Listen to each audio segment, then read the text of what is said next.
Hello everyone, कैसे हैं आप सब लोग। होप आप सब लोग अच्छे होंगे।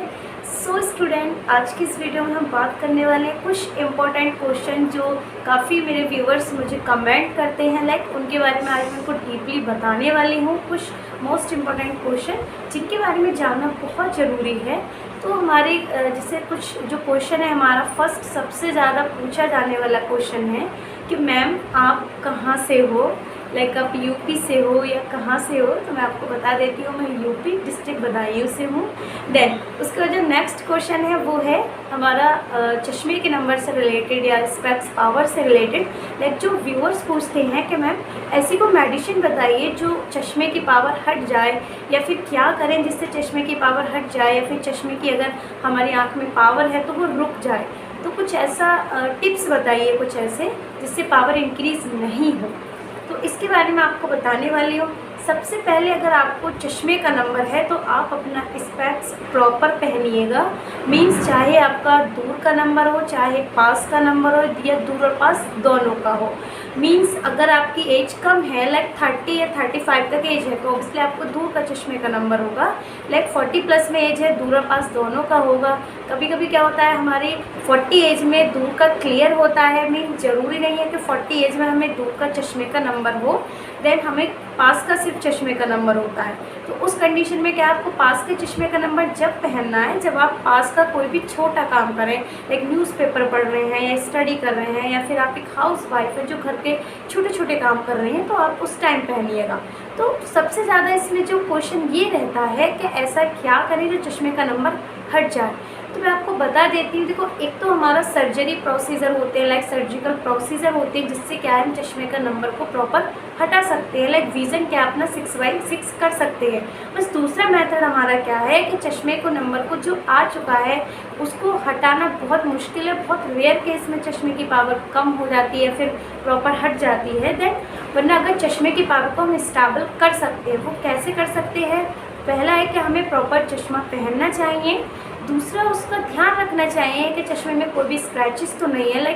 अगर स्पेक्स में कोई भी स्क्रैचेस होते हैं तो उसकी ट्रांसपेरेंसी लॉस हो जाती है, जिससे हमें पूरी तरह क्लियरिटी नहीं रहती कोई भी चीज़ देखने के लिए, विजुअलाइजेशन के लिए। तो हमें चश्मे की जो पावर है, चश्मे का जो लेंस है, वो एकदम क्लियर पहनना चाहिए। तीसरा क्या है, हमें आई एक्सरसाइज करते रहना चाहिए। जैसा कि मैंने बताया, मॉर्निंग में अगर हम उठते हैं तो मैं काफ़ी अपनी वीडियो में 7 टाइप्स की आई एक्सरसाइज के बारे में डिस्कस कर चुकी हूँ। तो हमें प्रॉपर आई एक्सरसाइज करने चाहिए।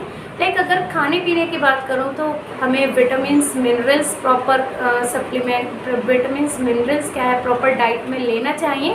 काफ़ी बार क्या होता है, कोई विटामिन्स और मिनरल्स अपनी डाइट में नहीं ले पाते हैं, तो किसी सप्लीमेंट्री के थ्रू भी उसको ले सकते हैं। तो प्रॉपर अपने भोजन में विटामिन्स और मिनरल्स हमें प्रॉपर इंक्लूड करने चाहिए। फिर तीसरा क्या है, आई एक्सरसाइज का जो सबसे इम्पोर्टेंट है।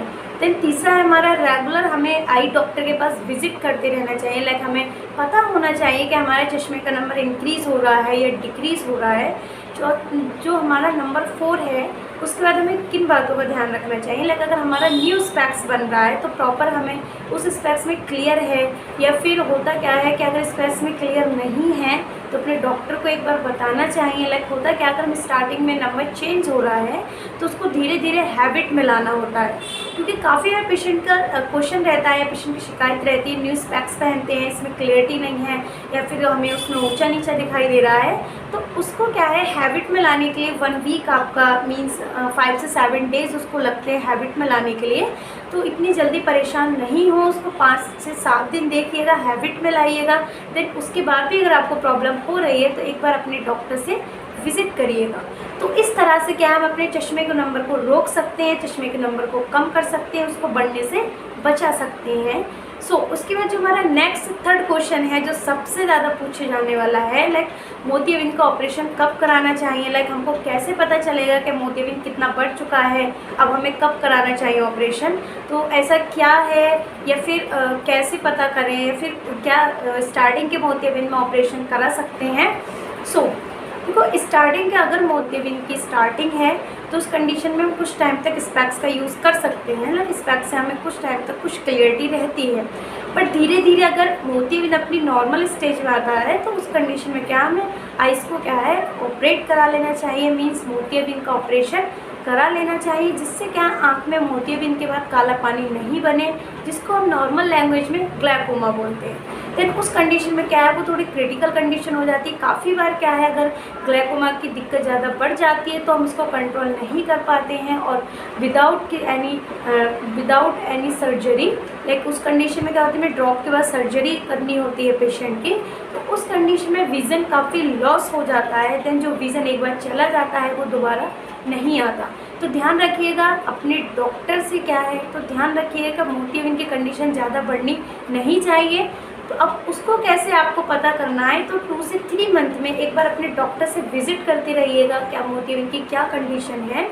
काफ़ी बार क्या होता है मोतियाबिंद बढ़ता जाता है बट हमारा विज़न इतना डिक्रीज़ नहीं होता, मीन्स विज़न कम नहीं होता, लाइक मोतियाबिंद ऐसी स्टेज पर आ जाता है देन हमें आंखों में बहुत ज़्यादा पेन होने लगता है, एक तरह से हमारी आंख में काले पानी के सिम्टम दिखने लगते हैं, तब हमें पता चलता है कि हमारा विज़न काफ़ी लॉस हो रहा है।